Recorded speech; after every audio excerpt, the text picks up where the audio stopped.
So if I was to ask you, what is your dream car and why, what would you say?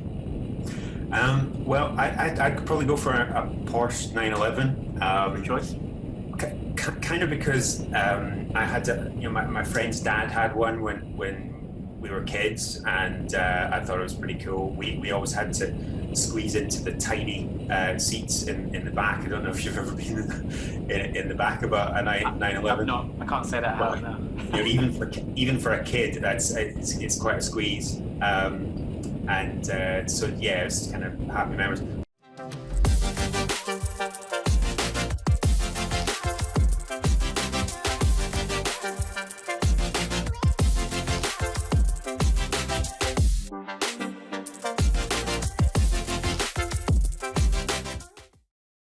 Hi guys, it's Balaji and this is Property Convos. On today's episode, I've got a really special guest, and I've actually printed out, a bit of a bio for him because I don't want to do him a disservice. But this is John Wilson. He helps people start and grow successful property investing businesses. He's an expert at helping get deals using online methods and making things super simple to understand. If you're interested in starting your own property business or scaling up and getting more of your dream deals, then definitely reach out and get in touch. So that's John Wilson. Welcome. Hi, Balaji. Thanks for having me. Yeah, it's really great to have you on. So as you know, I do this property convos typically in a car, but with the whole COVID situation, I'm going to have to step into my virtual car. Go So give for me a it. second while I crank up the engine. There we go. Nice. Cool. So firstly, John, thanks for, coming on. I really appreciate that. You're coming on all the way from the other side of the Atlantic. You're in Texas, right? Yeah. I'm in Texas, so yeah, we'd struggle to be in the same car anyway. So Yeah. so this works. Works pretty well, right? And I guess, just to talk about the elephant in the room, COVID, how are you sort of dealing with it and how are you handling things? Are you okay, first of all? Yeah, we're fine, no problem. Yeah, to be honest, not loads has changed for me and my family because we live we live kind of semi-rural area just outside Austin, Yeah, and I work from home anyway, and uh, because you've we have. achieved financial freedom through property, right?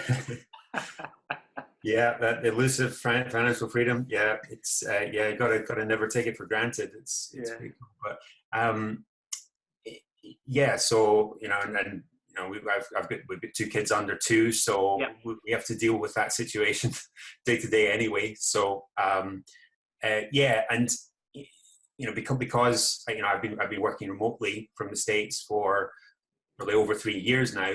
yeah, Uh, I'm used to doing stuff online and doing things remotely. And to be honest, I guess a couple of things have changed in terms of dealing with professionals and so on. I'll talk about that in a second. But yeah, um, I kind of like situations like this because it kind of forces you to be resourceful and yeah, try and find solutions to problems um, that come up. And yeah, and I think it really kind of separates the wheat from the chaff in terms of business because people who aren't prepared to people who sort of cower in fear when something like this happens or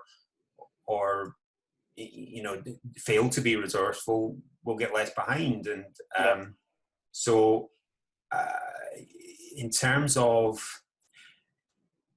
well, I had a couple of serviced accommodation units, and I do feel sorry for people that have those because that's there's been a lot of changes there, and to be honest, even in Scotland, the government has said you can't do holiday lets anymore, and one of my units was on a Scottish island, and to yeah. be honest, the population there apparently has a lower immunity To COVID, to yeah, yeah, things like that anyway. So I have respect for that. I wouldn't be taking bookings there anyway. But my one in Glasgow, yeah, um, I've what I've done instead of renting it out on a short-term basis is, well, it's still short-term, but it's a kind of longer term. So it's a Yeah. kind of month-to-month thing. And I just advertised it in Gumtree, and I've got a key worker and his flatmate in there, and they're quite happy, and I'm quite happy because, you know, I get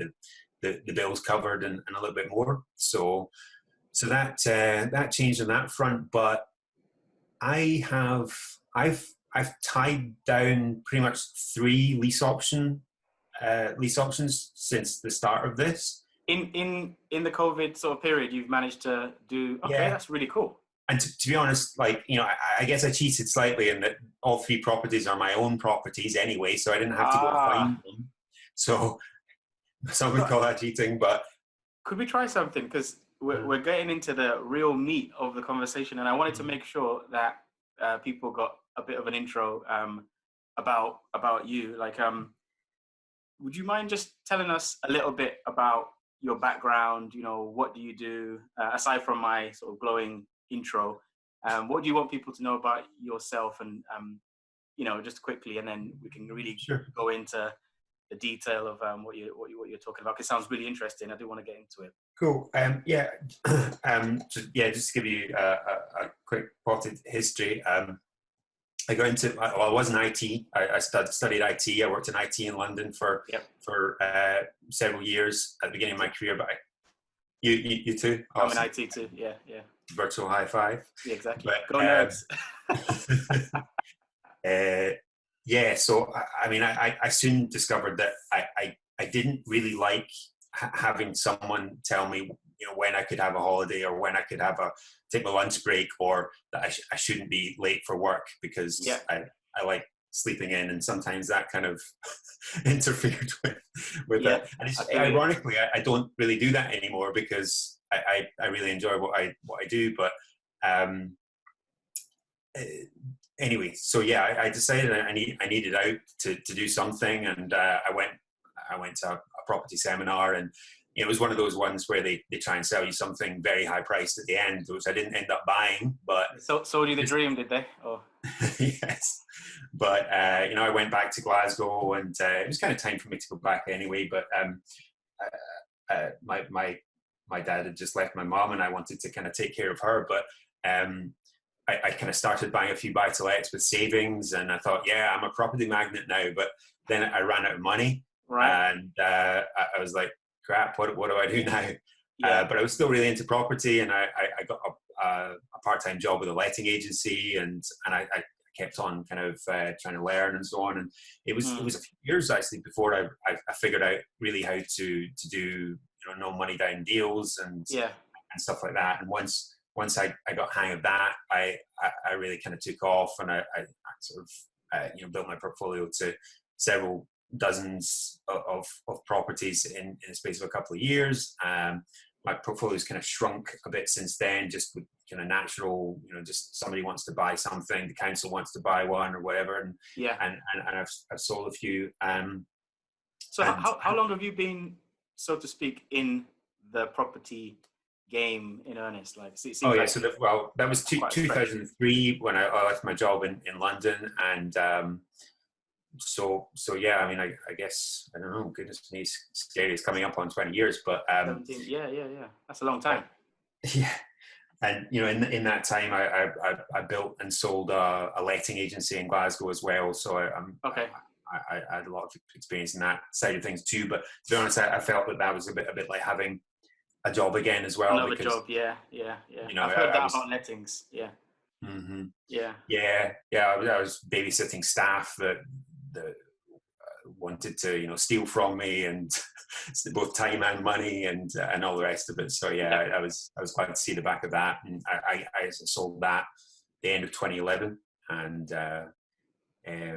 then that kind of coincided with starting the training side of my business. So that's the history. And what made you decide to go into training? Because I've seen a lot. It seems like maybe a pattern. I've seen a lot of property investors who do well in property and then go into training. Like, what is the driver for that for you personally? Well, for me, it was it was actually I'd kind of made a couple of bad decisions in terms of business partners Yeah. around that time, and I think I'm an introvert, and I don't really. I think the whole letting agency thing kind of really really ground me down, and I was actually after the experience with a particular business partner there, I ended up kind of clinically depressed. So I kind of wanted to retreat a bit and get a bit of a change. Yeah. And in a way, I was kind of returning to my IT roots as well, because I kind of wanted to be a geek again, if you like. Yeah. All my property training is done online, and I started off by building a website Yeah. and all of that. And I guess online training it's become more commonplace now. But back then, I don't know if I know anyone else that was doing online Yeah. training back You're then. pioneering it, and perhaps not that many people in your sort of geographical location as well, right? Do you mean Texas, or do you mean? No, I mean like Scotland. Yeah, Scotland. Well, to be honest, I tried to make it. I tried Global. to make it, applicable. You can't exactly go global, unfortunately, with property, with most topics in property, because it's, the UK has a quite particular kind of legal system, and Yeah. the lingo that you use and stuff is quite particular. But so yeah, I try. My trains are definitely appropriate for anyone in the UK. In the UK. Yeah. Because if you think about it, Scotland's a fairly small market. It's only really about the size of London, probably Right. less than the size of London. So it's you have to. So you became broaden the your king of horizons. Scotland. You became the king of Scotland. Then you had to kind of like branch out and expand your kingdom. Well, if you want to put it like that, you can. But I did have a couple more questions, but you touched on a few things there which I think are really important. And I hope you don't mind just talking about it a little bit. Because as entrepreneurs, we have ups and downs, right? So I've had downs in entrepreneurship too. I've had situations where, I've lost money. I've had situations where I've been on a major down, and you mentioned, clinical depression. I've had times when perhaps, I've been in a similar situation. And I do feel like when you come out of it, you now sort of realize that I think it's all part and parcel of the entrepreneur's journey. It's the ups and it's the downs. But what's your outlook on, dealing with the sort of down times in the entrepreneurial journey, be it property or something else, because I think it is part and parcel of, like, it's the rite of passage, right? Yeah, for sure. I mean, I think if you can't handle that, then stay in a job. It's a lot. Some people don't want to hear that, and a lot of property coaches maybe won't tell people Won't tell that. you that. Yeah. I'd say what I had. I often have email exchanges with people who are interested in training with me and so on. And I've had these at various levels, but there was one a couple of weeks ago that was it was kind of chronic. This guy he clearly had, I don't know, some kind of anxiety issues, and I would answer his questions, and we were talking round and round, and he was like, "But what this and what that?" And in the end, I just ended up saying, "Look, I honestly don't think business of any type is suited to you, because it just, some people it's not. Some people just like that steady, predictable wage, which unfortunately it isn't always that predictable these days. There's no job for life anymore. But it doesn't suit everybody, and there will be ups and downs, guaranteed. Some successful entrepreneurs have lost everything, sometimes more than once. Fortunately, I've never got quite to that level. I guess I came, maybe I had a slight brush in the last crash, but as did a lot of people, right? Yeah. You've just got to keep going and never give up, and just try lots of things. I forget who said it, but you miss 100% of the shots. The shots you don't take. Yeah. That's a good one. Take lots of shots, and obviously combined with knowing what you're doing and making sure you get the knowledge right, then you should be okay. Okay, no, cool. No, thank you. And another thing that you touched on was being an entrepreneur, but at the same time being an introvert. Because the reason I'm picking up on that is a few reasons. I consider myself an introvert as well. But there's been some conversations that I've been having even today where it's come up as almost like a barrier. So people who consider themselves introverts, they see that sometimes as this is going to stop me from achieving success in entrepreneurship. Because, you know, when you think of introverts versus extroverts, you typically associate the bravado, the sort of, you know, loud, the brashness, the quote unquote confidence with, oh, that person must be good. That person must, you know, be heading for success.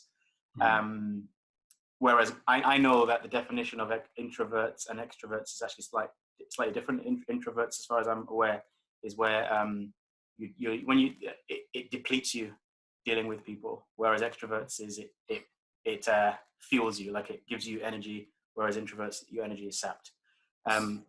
But what would you say is the key to success in, you know, entrepreneurship, property or otherwise, for an introvert? Well, I think with any, great question, Balaji. I think that there's a couple of things. The first is, you know, trying to, you know, design your business to suit your personality, you know, and that's what I did in terms of,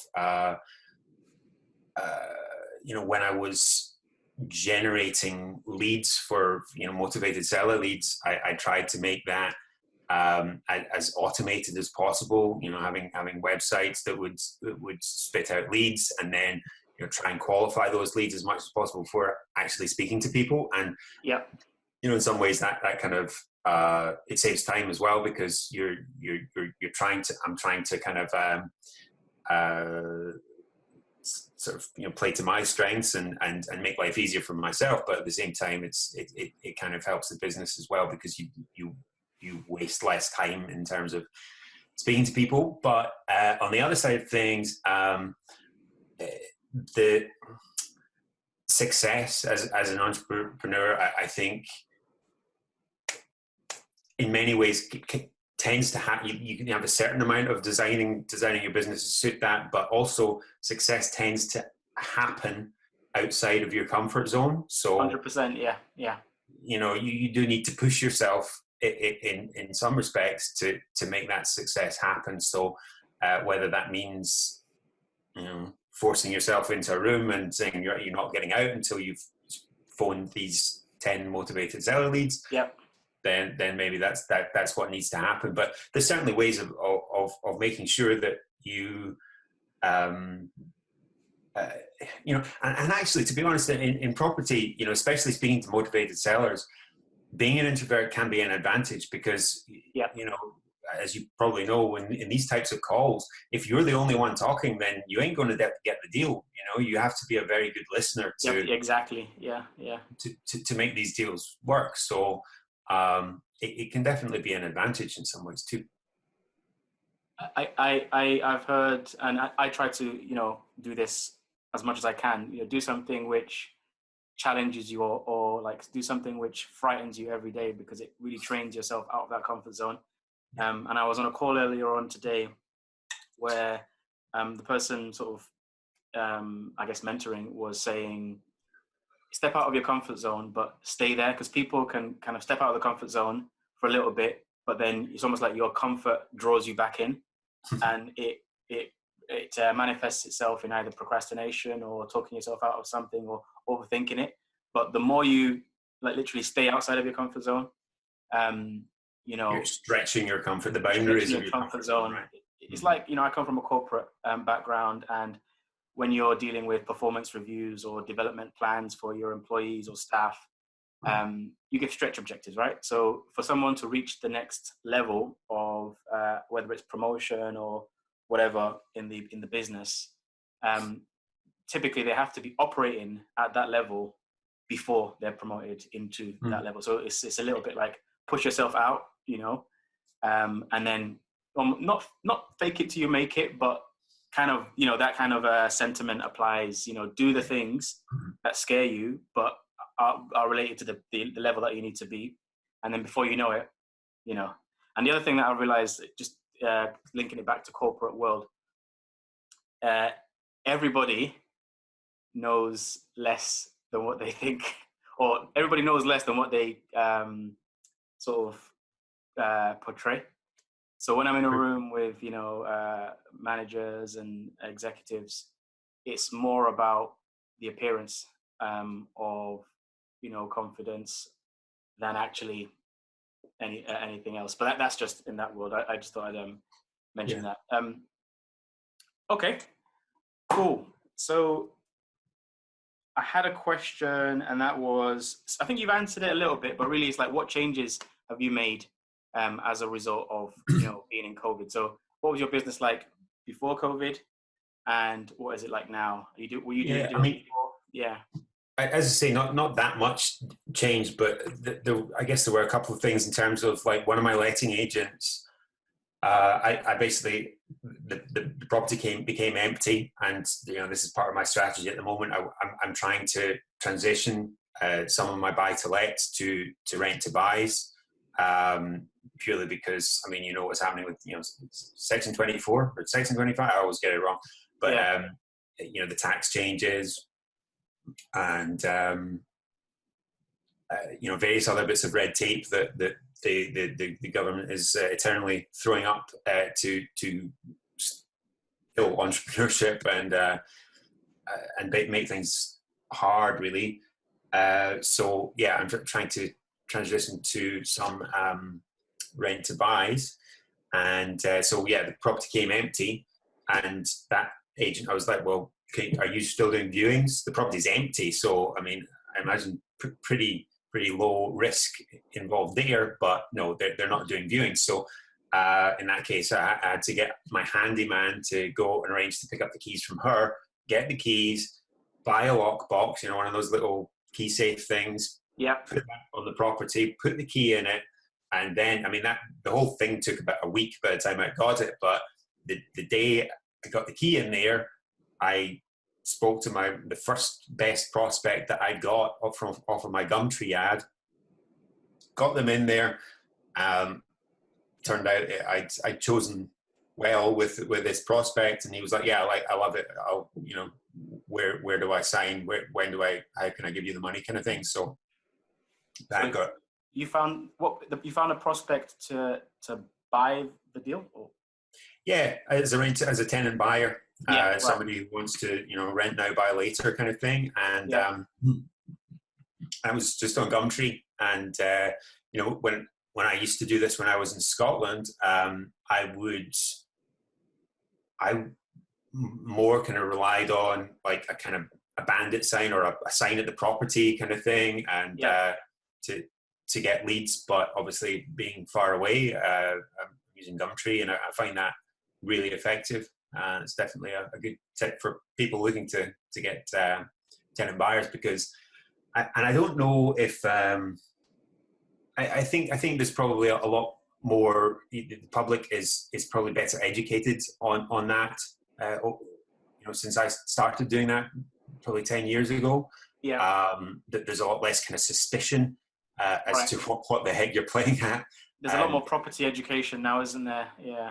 Yeah. So people are a lot more open to the idea, and just it seems natural to them. So it's kind of easier converting tenant buyers these days, I find. Okay. So generally, it sounds like, you know, your business is operating quite similarly to how it was before COVID. Not too many changes. You're still doing business. Yeah. It seems to, but yeah, it's just, as I say, just being resourceful and getting around any challenges and keeping moving. And I think it's sad because, you know, some people are kind of saying, oh no, I'm not going to do anything until this is out of the way. But I think that's completely the wrong attitude, because a lot of people are saying that this is the time to take advantage of the fact that there's less other competition in the market in terms of landlords. There's a lot of property transactions falling through, and these people need help. And you know, not even that, you know, there's people losing their jobs and things like that. You know, we're maybe just at the beginning of the wave of people that are going to need help. But Yeah. as property investors, ethical property investors, we need to use our skills to help people in those situations. Yeah. And it's completely wrong to say, no, I'm going to wait and see what happens, and no, take advantage of it. And two of the deals that I've ended up doing were to an investor who called me on the back of my Gumtree ad. Right. And I was like, wow, this is great. This guy is not being put off. He's calling me from Kent about a property in Scotland. Yeah. And I wasn't. I was a bit iffy about doing a deal with him in the first place, but then I was like, no, this could work. This could work for that property and that. I wouldn't trust those guys from Kent. They're a little bit. Right. I live in Kent. Yeah, maybe I don't know. But yeah, I respect to that guy, and I was like, awesome. People are really, it's not stopping him. It's not stopping me. Why should it stop you? Speaking to whoever's listening to this. Yeah, no. Take advantage of it. I 100% agree. I think now is probably the best time for a property investor, because this is where, those sort of unicorn magical deals that you hear about with the motivated sellers, more motivated sellers are going to be dropping, as a result of, keep it ethical. And I would want to talk about that in a second, but yeah, opportunities are coming. You mentioned that you're doing, tenant buyer deals. Now, if I was to assume that someone listening to this might not know what that is, are you able to sum up what that is in just, like a very quick 30-second kind of summary? I will try. So yeah, it involves the use of a property option, a lease option. So yeah, it's a property that you own or have controlled by using an option. You would then market it as an opportunity for someone who we call a tenant buyer to come in and rent it with a view to buying it. And what they would do is they sometimes put down a bit of a deposit, which will go towards the purchase of the property, and also some of each month's payment will go towards the purchase of the property as well. And you have your option over a set amount of time as well. And that person then has the option, but not the obligation to purchase within that period of time, be it 5 years or 6 years or 7 years or whatever works. But at the end of that time, the idea is that they would normally have built up at least a 10% deposit for that property, so that they then don't need to have a big chunk of cash in the bank. They've already paid you that deposit, so they can just get a mortgage for the remainder. So hope that makes sense. Yeah, no, and so it's essentially like what people refer to as a lease option. Yeah. That's what you're using in that strategy. Yeah. Cool. And I'm just conscious of time. I've got a couple more questions, so thanks for bearing with me, John. Yeah. A few light-hearted questions. So I've got obviously this car theme with Property Convos. So if I was to ask you, what is your dream car and why? What would you say? Well, I'd probably go for a Porsche 911. Good choice. Kind of because I had to, my friend's dad had one when we were kids, and I thought it was pretty cool. We always had to squeeze into the tiny seats in the back. I don't know if you've ever been in the back of a 911. No, I can't say that. Well, now.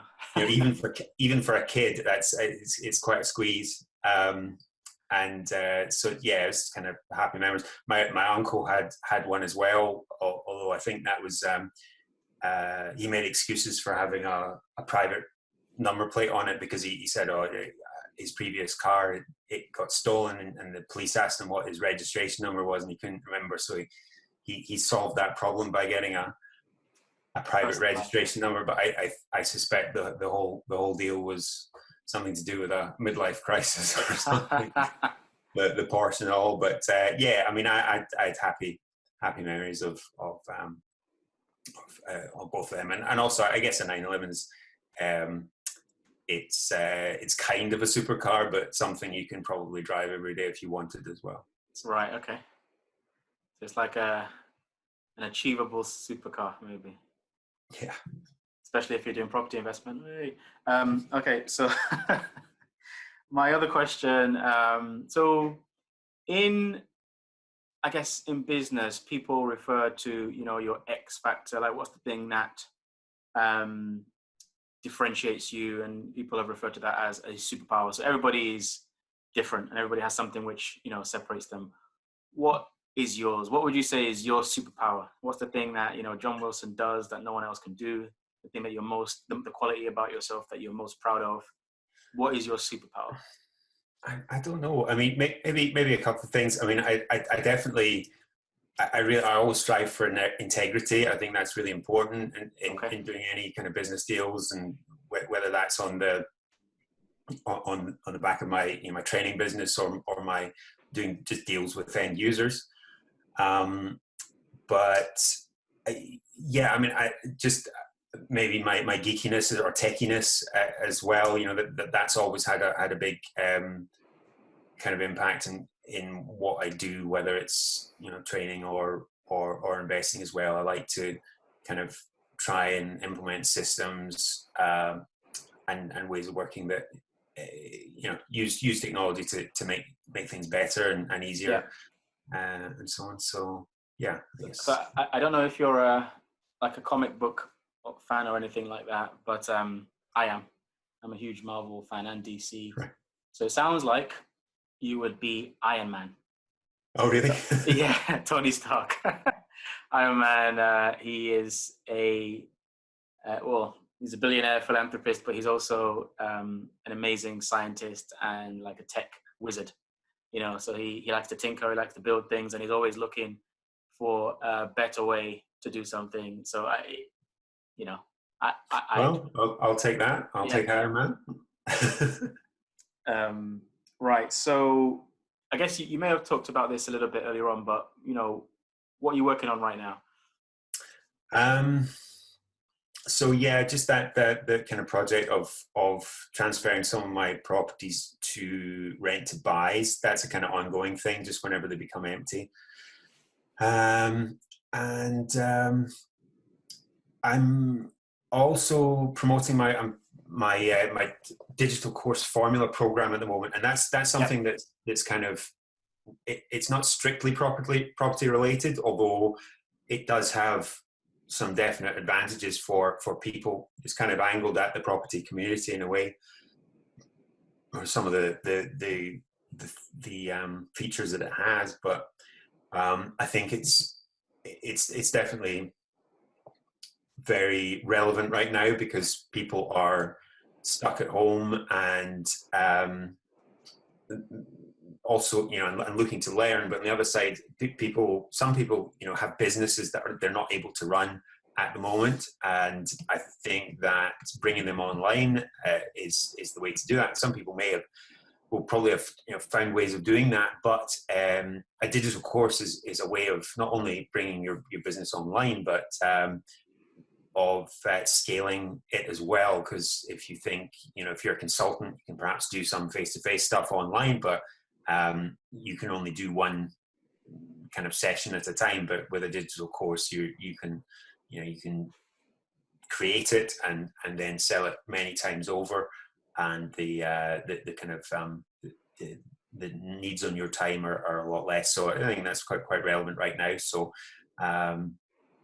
that is something, and it comes with there's basically a free workshop that that I can give people access to, and if there's any of your viewers out there, a special access point at digitalcourseformula.com/propertyconvos, and you can get into the free workshop there.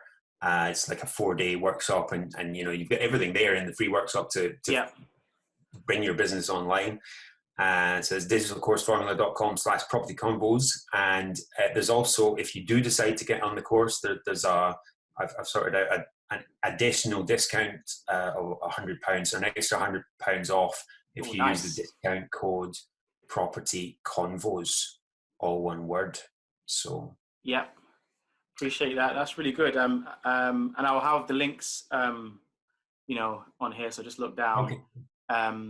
But I can definitely attest to the value of the courses that you put together. So I'm on your one of your online courses, and that was around. I joined it around the time when I was sort of getting back into sort of property investment and trying to look for trainings. And you scour the internet and you try and sort of weed the sort of sharks from the people that are giving real value. And one of the things that I really identified with your program was it had a lot of detail, and it was very much such that if you just follow all the steps, I got my website done off the back of that. I got my, lead generation strategy. I had my, deal sourcing compliance off the back of that, and it really catapulted my, property business in its initiation phases. So, whatever course that you're doing, I automatically associate that with value. So anybody who's watching or listening to this, you do well to go on that course. And again, with people who are, if you're in that sort of phase where you're looking at, okay, I'm in this weird phase where we're in this pandemic, we're in the lockdown, you're looking for a new opportunity or a new sort of business strategy. I can definitely attest that the online business strategy, if you're in property or if you're doing something else, now is the time, to get online, and now is the time to set up an online business. So I'll have the link to John Wilson's course here. I would definitely highly recommend you go on it. And that thanks for your comments, Balaji, about my course. I mean, I'm a little bit kind of just anal in terms of trying to get everything into a very kind of order, because I guess that's how I work. I'm a very kind of tidy person, and I like to have checklists for everything and all that. So I'm glad that's how the courses come across. But yeah, just for the digital course formula thing, it's for you if you want to move an existing business online with a digital course, or you can turn a passion or an interest into an online business as well, if that's something you want to do. And also, if you happen to be a property, if you're at a certain level with your property game and you fancy training, then other people, then definitely look at that as well, because that's a good way to go. We've got a known property trainer on the course as well, who was wanting to bring his stuff online as well. So yeah, and there's some definite advantages for people in property as well if they want to do that. So yeah, worth checking out. Cool. Appreciate that. Now, I think we're coming to the end of our time. So again, thank you so much for having the conversation with me. I really appreciate it, and I think there's been a lot of gems and a lot of value for anybody who's watching and listening. One last question: if there's any tidbit, advice, or tip that you have for anybody who is looking to get into property investment right now, what would your advice be? Yeah, I mean, now is obviously a great time to learn, because most people are kind of stuck indoors. So, that's often an excuse people use, or I don't have the time. So, well, you've got the time all of a sudden. So, that's not an excuse anymore. So yeah, use the time to learn, but don't hold back to find out what's on the other side of this. Jump in, and as I've said, lease options are a good place to start. You obviously still need to learn how to find discounted property, which is something that we cover in our training. And we do, if you want to kind of make a start in learning about lease options, then I've got an ebook which I can give your viewers access to, Balaji. And I'll drop the links as well to that. Yeah, so that has a section in it about lease options, so you can learn a bit more about that. So again, it's propertyinvestmentblueprint.co.uk/property convos, and again, I guess that'll be below. But and we're looking to add some lease options, some proper meaty lease options training to our membership very soon as well, because I think that's it's maybe a slightly more advanced strategy, but yeah, it's a good one for the current climate, because people are, dropping out of sales and so on.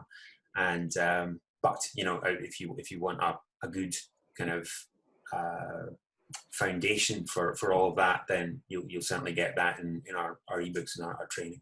So. Okay, thank you so much, guys. You heard it from John Wilson. Appreciate your time. I'm going to drop all the links to the things that John has mentioned. I would highly recommend that you check them out. You will not be disappointed. Thanks for listening in, and thanks for watching. See you on the next episode of Property Convos.